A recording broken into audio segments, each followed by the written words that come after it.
It is the winter of 1969. Imagine a cold, wet, and freezing farm in the middle of nowhere in Scotland. Inside a dirty farmhouse with a leaking roof, there's a man who refuses to get out of bed. He has a wild, unwashed beard. He spends most of his day in his pajamas. He starts drinking heavy whiskey before the sun even reaches the middle of the sky. He's completely, hopelessly lost in his own mind. He's 27 years old. He's also the most famous face on earth. His name is Paul McCartney. At this exact moment, a strange and dark rumor is spreading like fire across radio stations in America and the United Kingdom. Millions of fans surely believe that Paul McCartney died in the car crash in 1966 and was secretly replaced by a lookalike. It is the famous Paul is dead conspiracy theory. Fans are looking for clues on album covers. They see him walking barefoot on the Abbey Road cover and say it's a symbol of the dead body. They have the irony. Paul later said that during those dark months, the crazy rumor actually felt true.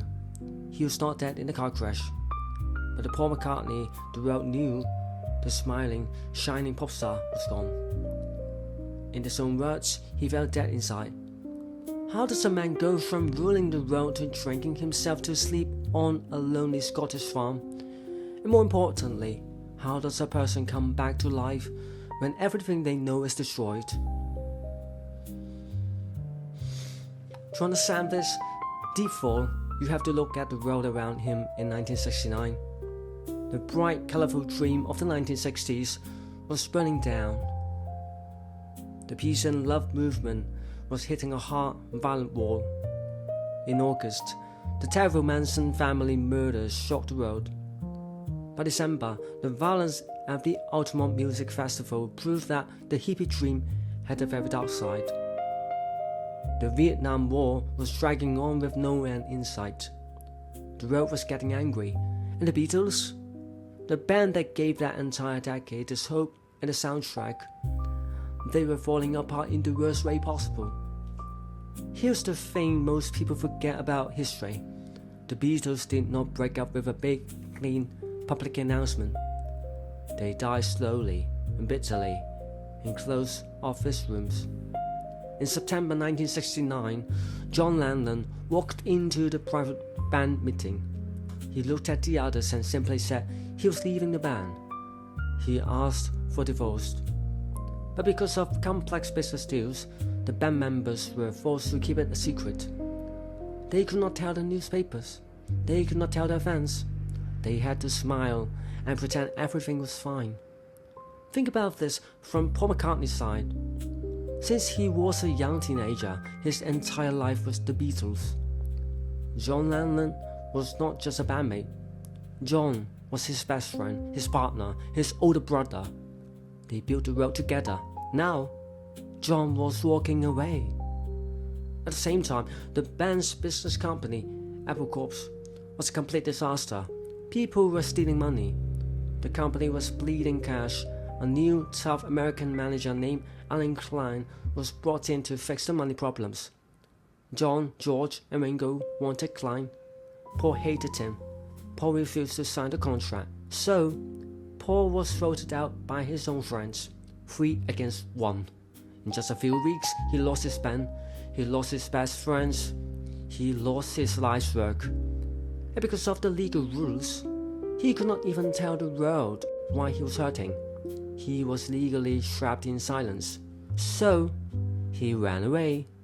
He packed his bags and ran to the High Park farm in Scotland. This was not a luxury rockstar home. It was at the end of a muddy road.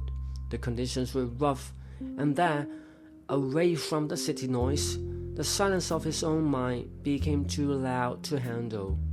This was not just career trouble. This was a total loss of identity. If he's not a Beatle, who is he? If he does not have John Lennon across the room to write songs with, can he still write music at all? He was only 27, and he felt like his life was already over. The winter months on that Scottish farm were dark time. Paul's daily routine was simple and painful. Wake up, drink, panic, sleep. He later admitted he was dangerously close to a total nervous breakdown. He was shaking. He could not think straight. He felt useless, like a machine that was unplugged from the wall and thrown into the trash. But there was one light in that cold house. Her name was Linda. Paul had married Linda Eastman earlier that year. She was an American photographer. She was a strong, independent woman who loved nature and simple living. She did not care about the pop star image. She cared about the broken man sitting in the dirt. Linda watched him falling apart, and she did not just hold his hand and feel sorry for him. She pushed him. When he was lying in bed, staring at the ceiling, she told him the hard truth. She said, "You are a musician. You write songs. So go and write." It sounds like simple advice, but when a person is deeply depressed, a small firm push from someone who loves them is everything. It's a lifeline. Slowly, very slowly, Paul started to play again. But he did not go back to a multi-million-dollar studio in London. He did not call the best music producers in the world. He did not want the magic of Abbey Road. Instead, he ordered a simple 4-track tape machine. He dragged it into his massive living room.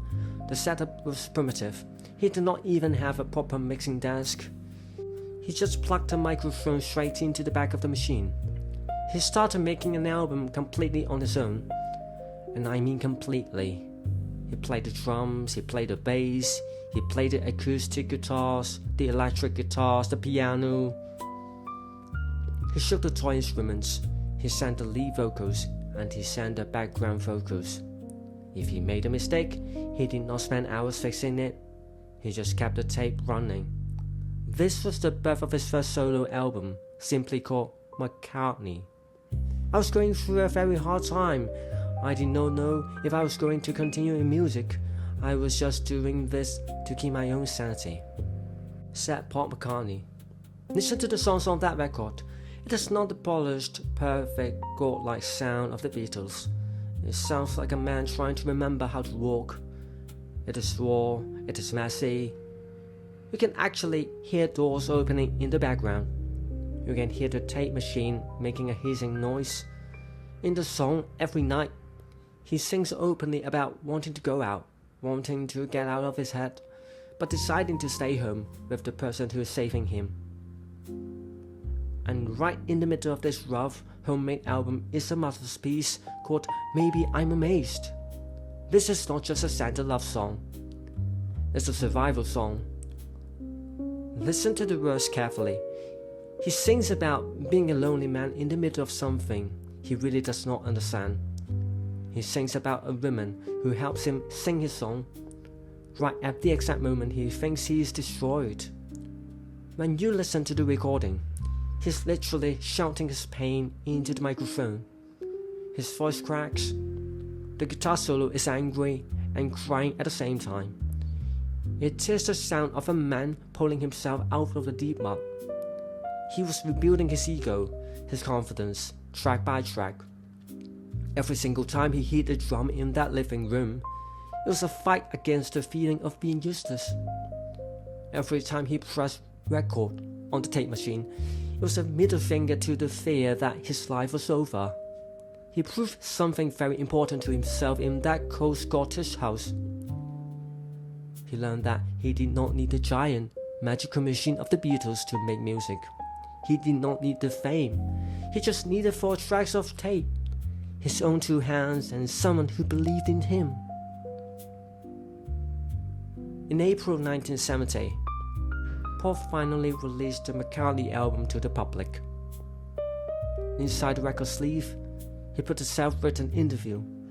On that paper, he told the world that he was working alone. He said he had no plans to ever work with the Beatles again. The world went crazy, fans cried in the streets. The music press was furious. John, George, and Ringo were deeply hurt and angry. The newspapers blamed Paul for killing the biggest band in human history. Almost overnight, the Golden Boy became the ultimate villain. But when we look back at history, we see the real truth.